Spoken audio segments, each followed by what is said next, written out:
Are there aliens in the universe? And if so, have they visited us in the past? And did they leave us seeds as evidence?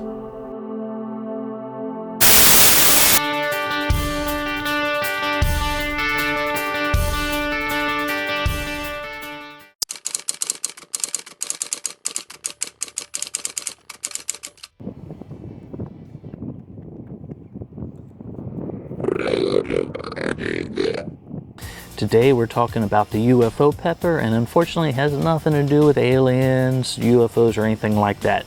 It actually has its name because of the actual shape of the pepper, which looks like little UFOs. Beautiful, beautiful looking pod. Now, one of the varieties I have grown over the last couple years is the purple UFO variety, and that starts out beautiful dark foliage, pods come up with a green, they turn into a nice deep dark purple on the pod, and then they fully ripen into a nice bright red. Beautiful looking pepper. The new one that I am growing this year is called the pink UFO. Even less information on that one than you can find on the purple UFO, but this one, same thing, nice dark foliage, turns into a green to a purple pod, and then ripens up into this beautiful pinkish / beige looking pod. Beautiful, beautiful looking pepper. Now, as for the pepper heat itself, it should range anywhere from 30,000 Scoville units all the way up to the 50,000 Scoville units, so it should have a nice little bite with the flavor and everything of the pepper. Now, the last thing I want to go over is the family of peppers this actually belongs to. Now, the purple UFO belongs to the Capsium annum family. And that is pretty much universal on all the sites, information and everything else that I've actually researched. The other thing is the pink UFO. I would assume that it is from the same family and everything, just a variant of the UFO pepper. But I have tons of people actually making comments in a lot of the Facebook posts that I'm in and groups that this actually might be of the Chinese family. So that I am unsure about. I don't have much information at all on the pink UFO, but hey, we can only do with what we have.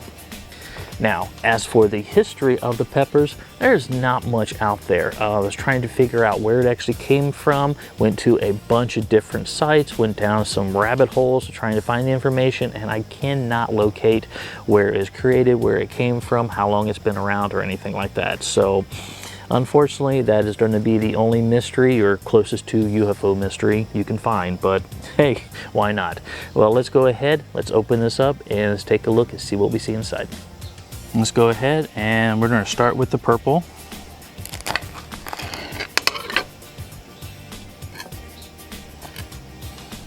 Now, initially, I get this huge whiff of pepper flavor as soon as I cut this open, which is very nice. Has a sweet aroma to it, but this one right here, you can actually see the walls on this pepper are rather thin. The seeds and the placenta being just still immature here. Not too terribly big on the placenta. The seeds itself, total in the pepper itself, probably has about 25-30 seeds total. So, but the aroma just from cutting it open is amazing here. Let's open up a right purple UFO.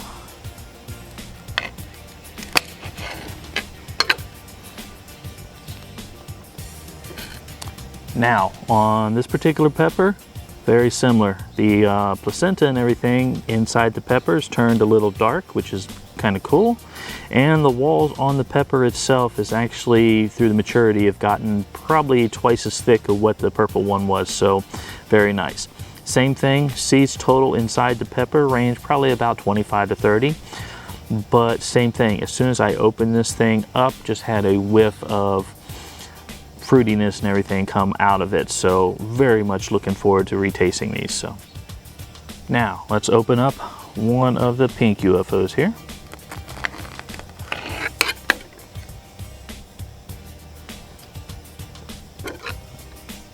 Now, similar to the red UFO, this one has a medium thick wall, actually a little bit thicker than the red UFO. The seeds and the placenta in this thing, placenta is pure white.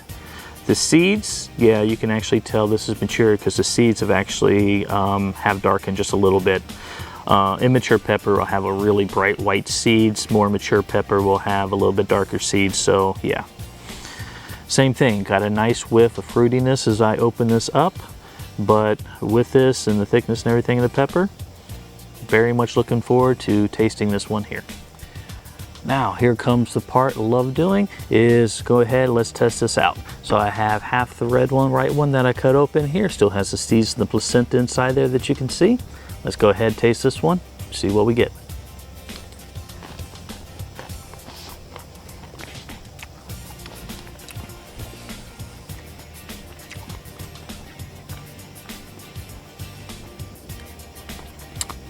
Has a burst of sweetness that actually comes out, and some of the things I've been reading, they say it has a flavor of like a fruity apple. I don't actually get that, but I do get a pepper sweetness as soon as I bite into it. The heat itself comes quickly after that.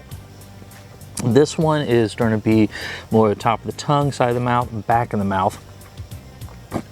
Don't have anything on the roof of the mouth or anything like that, but this heat and everything comes immediately as soon as you start eating it. So, but the excuse me, but the flavor that actually you get as you bite into it and stuff like that is a nice fruity flavor to it. So, like a very sweet pepper. I do like that. I do like that a lot. So, with the burn on this one,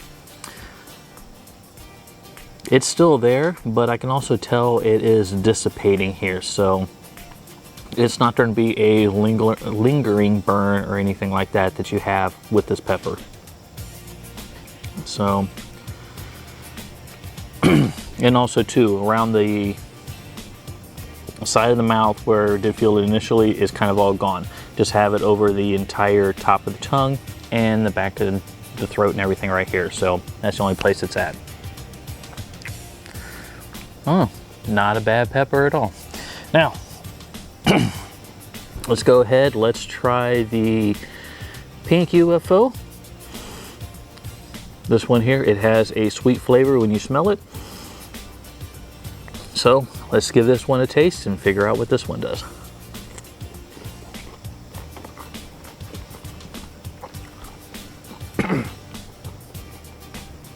Now,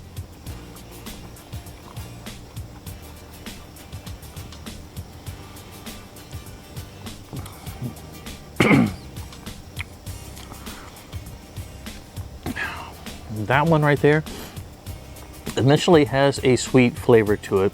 I think this one has a little bit more heat than what the purple UFO does. You do have the same kind of sweetness. The heat on the pepper, same thing, comes about right after you bite into it. Same thing, top of the tongue, back of the mouth. I got the sides here initially too. But the sweetness and everything, excuse me, is there. So not a bad pepper at all. This would be interested to especially ferment these into a sauce or dry them for pepper flakes for a seasoning. So that'd probably be the best uses and everything I see for this pepper. Other than that, just the beauty of it as it's growing and being able to have a nice addition to your garden. So other than that, that's going to be about it. So with that, I want to say thank you very much for watching the video. If you like what you've seen here, please subscribe to the channel. It does help me out greatly. Please hit that thumbs up button because YouTube algorithms love that thing and it helps me out. You can also follow me on Facebook and Instagram at 13 Peppers by Ralph, or you can actually head to my website, which is 13peppersbyralph.com, and there I post all my videos and everything else that I'm doing. So other than that, this is Ralph with 13 Peppers, and I wish you guys have a very good day. All right, we're here at Stonehenge 2 Electric Boogaloo, and there can only be one explanation for this perfect recreation of Stonehenge here in Texas: aliens.